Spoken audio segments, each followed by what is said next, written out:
name's Jenni Rodd. I'm a senior lecturer in the Department of Experimental Psychology, and I conduct research into how people are able to understand language. What we want to know is how it is that people are understanding what other people say.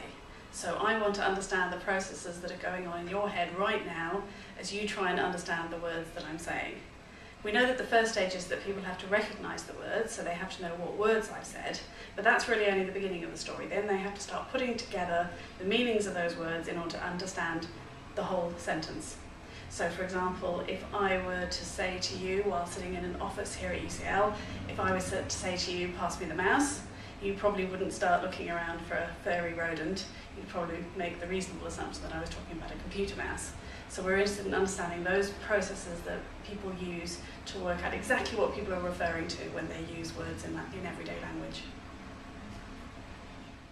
So we study typically developing adults, so we study, as I say, normally undergraduate populations of people who are very skilled comprehenders, and what we find is that comprehension success is the result of using numerous different strategies.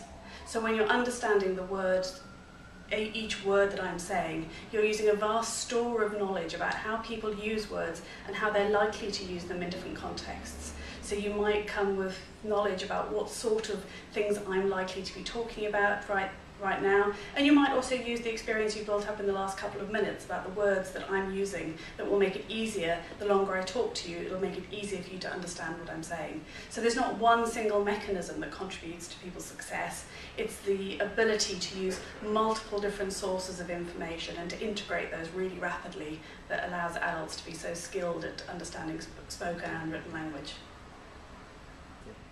The research is important because for most of us, as healthy adults in the world, these processes are easy and automatic and we do them without thinking.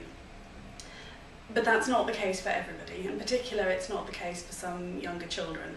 So some younger children, particularly when reading, may find it difficult to understand the meaning of what they're reading.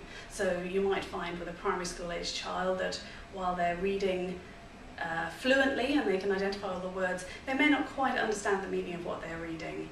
And it's important that we understand how things work in the fluent adult case in order to start figuring out how things might go wrong and what aspects of comprehension individual children might be struggling with, so that teachers can target interventions to improve their comprehension skills.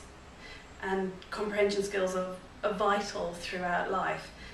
A child leaving primary school, going up to secondary school, if they can't read and comprehend everything in their textbooks, they're going to struggle in all aspects of their education. So it's really important that we understand how things work, when things are working well, what individual processes are contributing to success, so that we can help support and develop the development of those processes for children where things are not going quite so well.